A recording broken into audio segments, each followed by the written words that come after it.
तुमने जंगली जानवरों को लोगों पर हमला करते तो देखा होगा, लेकिन हमारी आज की कहानी में इसका एकदम उल्टा है। कहानी की शुरुआत होती है एक जू से, जहाँ कुछ शिकारियों ने घुसकर एक शेर का बच्चा चुरा लिया। उस बच्चे को पिंजरे में कैद करके एक हवाई जहाज में ले जाया जा रहा था। इसके बाद हम एक 25 साल की लड़की एल्मा को देखते हैं, जो पियानिस्ट बनना चाहती है। उसे जानवर भी बहुत पसंद थे। एक दिन वो एक आइलैंड पर घूमने जा रही थी। असल में ये आइलैंड उसके दादा का था। उसके दादा ने उसे कई साल पहले गोद लिया था और अब उनकी मौत के बाद ये आइलैंड एल्मा को विरासत में मिला है। आइलैंड पर अंकल जो ने उसका स्वागत किया। वहाँ पर एक बहुत सुंदर सा घर था। उसने फैसला किया कि वो आज की रात इसी आइलैंड पर गुजारेगी। रात के समय अपने दादा की वीडियोस देखकर एल्मा का दिल भर आया। एक वीडियो में उसके दादा ने बताया कि स्नो नाम की एक मादा भेड़िया कुछ साल पहले न जाने कहां से इस आइलैंड पर आ गई थी और समय के साथ उन दोनों में गहरी दोस्ती हो गई। दादा ने एल्मा से कहा कि वो भी स्नो को ढूंढकर उससे दोस्ती कर ले। उस रात शेर के बच्चे वाला प्लेन बेहद खराब मौसम की वजह से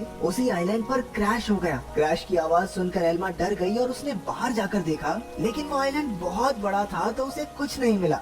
अगली सुबह चार्ल्स और एली नाम के दो नौजवान वहाँ आए। उन्होंने स्नो को कैद करने के लिए जाल बिछा दिया। असल में वो भेड़ियों के पार्क के मालिक थे और उसके लिए स्नो को पकड़कर ले जाना चाहते थे। कुछ देर बाद स्नो जाल में फंस गई, लेकिन अपनी सूझबूझ से चार्ल्स और एली के आने से पहले ही वो जाल काटकर भाग निकली। फिर वो तैरकर आइलैंड की दूसरी ओर जा पहुंची, जहां उसकी मुलाकात एल्मा से हुई। पहले तो एल्मा घबरा रही थी, लेकिन फिर उसने अपने दादा की बात याद की और स्नो को पुचकारने लगी। कुछ देर बाद एल्मा प्लेन क्रैश की जगह पर पहुंची। खुशकिस्मती से शेर के बच्चे को कोई चोट नहीं पहुंची थी। वो एक पक्षी के घोंसले में गिर गया था, लेकिन पक्षी ने उसे नीचे धक्का दे दिया और इसके बाद वो सीधा जाकर एल्मा की गोद में गिरा। एल्मा भी उसे अपने साथ घर ले आई। उसी वक्त स्नो भी अपने छोटे बच्चे के साथ घर में आ गई। घर में 3 प्यारे जानवर देखकर एल्मा बहुत खुश थी। उसने तुरंत अंकल जो को बुलाया, लेकिन उन्होंने एल्मा से कहा कि इन खतरनाक जानवरों को घर में रखना ठीक नहीं है, तुम्हें इन्हें जू वालों को दे देना चाहिए। अंकल ने ये भी बताया कि शेर के बच्चे को ढूंढते हुए जू के कर्मचारी वहाँ जरूर आएंगे,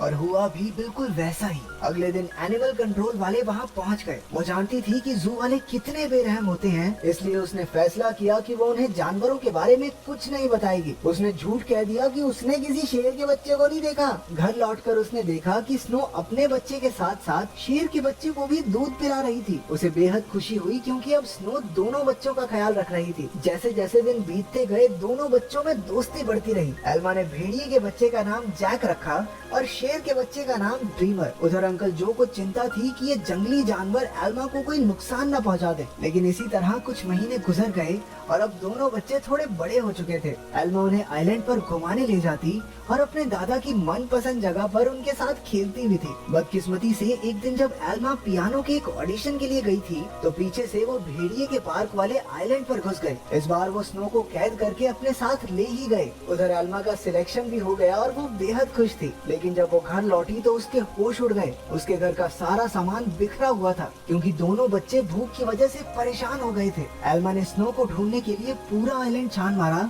लेकिन स्नो तो वहाँ थी ही नहीं। अब उसे ही बच्चों का पेट भरना था, इसलिए उसे ना चाहते हुए भी अपनी पियानिस्ट की नौकरी छोड़नी पड़ी। एक दिन अंकल जो फिर से वहाँ आए और खूंखार जानवरों को अब तक वहाँ देखकर गुस्से से भर गए। उसने एल्मा से उसी वक्त जानवरों को जू में भेजने को कहा, लेकिन एल्मा ने उन्हें समझाया कि उसके दादा की यही इच्छा थी कि वो जानवरों के साथ रहें, और फिर जू में न जाने इन मासूमों पर कितने अत्याचार होंगे। आखिरकार अंकल जो भी मान गए और एल्मा को गले से लगा लिया। अब उनका सारा समय जानवरों को खाना खिलाने और उनका पूरा ध्यान रखने में जाता था। एल्मा को जैक और ड्रीमर से बहुत प्यार था और बदले में जानवर भी उस पर जान छिड़कते थे। देखते ही देखते 1 साल गुजर गया और अब दोनों जानवर बड़े हो गए थे। अंकल जो शहर से उनके लिए मांस लाया करते थे, लेकिन उनके पास जाने में उन्हें डर लगता था। उन्होंने फिर से एल्मा को समझाया कि इनके साथ रहना खतरे से खाली नहीं है, लेकिन एल्मा किसी कीमत पर उन्हें छोड़ने को तैयार ही नहीं थी। एक दिन एक माँ बेटी कश्ती में आइलैंड के नजदीक आए। उन्हें देखकर जैक उनके पास जाने लगा। जैसे ही एल्मा ने ये सब देखा, वो जैक को रोकने के लिए भागी, लेकिन वो एक पत्थर से टकराकर नीचे गिर गई और उसके सर में चोट लगने की वजह से वो उसी वक्त बेहोश भी हो गई। वो माँ बेटी ये सब नहीं देख पाई और वापस कश्ती में चली गई। कुछ ही देर में जैक और ड्रीमर एल्मा के पास आए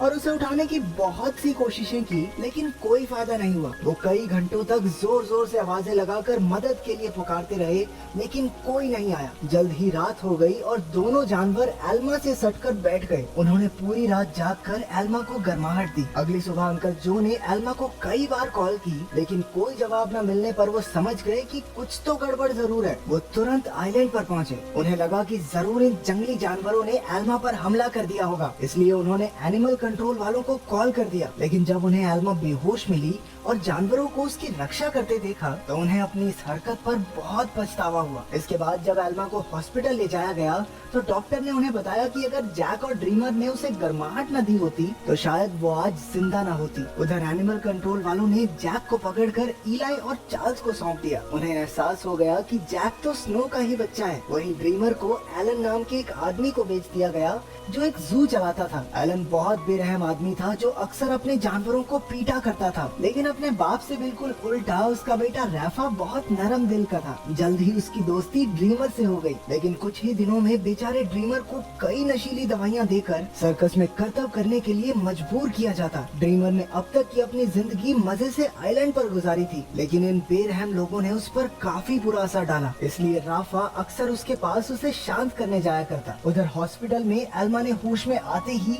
जैक और ड्रीमर के बारे में पूछा। अंकल जो ने भारी दिल के साथ उसे सब सच बता दिया। जैसे ही एल्मा हॉस्पिटल से बाहर आई वो सीधा एनिमल कंट्रोल के दफ्तर में पहुंची। उसे पता चला कि जैक को तो भेड़ियों के पार्क में भेज दिया है और ड्रीमर को उन्होंने एक सर्कस ग्रुप को दे दिया था। ये सुनते ही वो गुस्से से भर गई और ऑफिसर पर चिल्लाने लगी, लेकिन अंकल जो ने उसे शांत किया। कुछ समय बाद एल्मा ने एली को फोन करके जैक के बारे में पूछा। एली ने बताया कि जैक बहुत खुश है और यहाँ उसके कुछ दोस्त भी बन गए हैं। इससे एल्मा को थोड़ी तसल्ली मिली, लेकिन अब भी वो ड्रीमर के लिए बहुत परेशान थी। अगले कुछ हफ्तों तक वो शहर की हर एक सर्कस में गई और सबसे ड्रीमर के बारे में पूछताछ की, लेकिन कुछ हाथ नहीं लगा। उधर ड्रीमर की वजह से एलन की मोटी कमाई होने लगी थी। ड्रीमर जल्द ही स्टार लॉयन के नाम से मशहूर हो गया। एक दिन ड्रीमर का सर्कस ग्रुप भेड़ियों के पार्क के पास से गुजर रहा था और जैक ने तुरंत अपने बचपन के दोस्त को पहचान लिया। जैक अपनी सूझबूझ से पिंजरे से बाहर निकल गया। एली ने जब ये देखा तो वो समझ गया कि जैक बेहद समझदार है और वो जरूर कुछ न कुछ ढूंढ रहा है। जल्द ही जैक उस तक पहुंच गया जिसे वो ढूंढ रहा था। उसने बड़ी चालाकी से ड्रीमर को भी पिंजरे से छुड़ा लिया। इतने महीनों के बाद एक दूसरे से मिलने पर दोनों जमकर खेले। जब एलन को ड्रीमर के भागने का पता चला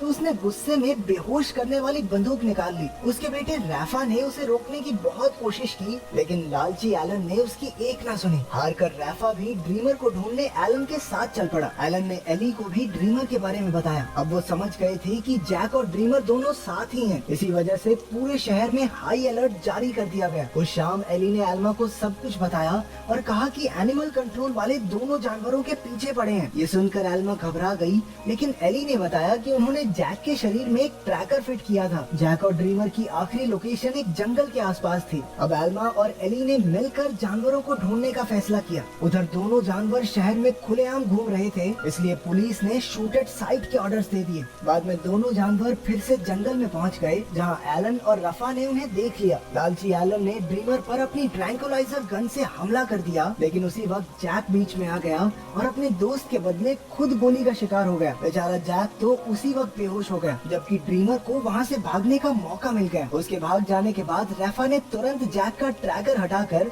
उसे एक दवाई दे दी, जिससे बेहोशी की गोली का असर खत्म हो जाए। कुछ देर बाद बाप बेटा एक बार में पहुंचे और एली और एल्मा भी एक ट्रैकर के जरिए उन तक पहुंच गए। एलन ने उनसे कहा कि उसके पास कोई ट्रैकर वगैरह नहीं है और उन्हें बाहर भेज दिया, लेकिन समझदार रैफा ने बाथरूम का बहाना बनाकर एली और एल्मा को सब सच बता दिया। वो उन्हें जंगल में ले गया, जहाँ आखिरकार उन्हें ड्रीमर मिल गया। इसके बाद ड्रीमर उन्हें एक झोपड़ी में ले गया, जहाँ जैक आराम कर रहा था। खुशकिस्मती से उसे सही टाइम पर होश आ गया था, लेकिन तभी उन्हें पुलिस के आने का शक हुआ तो एल्मा ने दोनों जानवरों को खुफिया रास्ते से भगा दिया। अब आइलैंड तक पहुंचने के लिए उन्हें सिर्फ एक नदी पार करनी थी। पुलिस से बचने का एक यही रास्ता था, लेकिन वहाँ कोई कश्ती नहीं थी, इसलिए सबको तैर कर ही जाना होगा। जैक तो उसी वक्त फुर्ती से नदी में तैरने लगा, लेकिन ड्रीमर पानी से डरता था। एल्मा ने उसे हिम्मत देने की बहुत कोशिश की, लेकिन ड्रीमर वापस जंगल की ओर मुड़ गया। जैसे ही जैक और एल्मा तैर रहे थे, उन्हें बंदूक चलने की आवाज सुनाई दी। इसका मतलब ये था कि ड्रीमर अब इस दुनिया में नहीं रहा। आइलैंड पर पहुंचकर एल्मा फूट फूट कर रोने लगी, लेकिन ड्रीमर अचानक उसके सामने आ गया। असल में वो जंगल में पुलिस वालों को भटकाने के लिए गया था। उसे जिंदा देखकर सभी खुशी से झूम उठे। आखिर एल्मा ने जैक और ड्रीमर के लौटने की खुशी में पार्टी में पियानो बजाया। अब उनका परिवार पूरा हो गया था। अंत में एल्मा ने सबको अपने प्यारे जानवरों की कहानी बताई,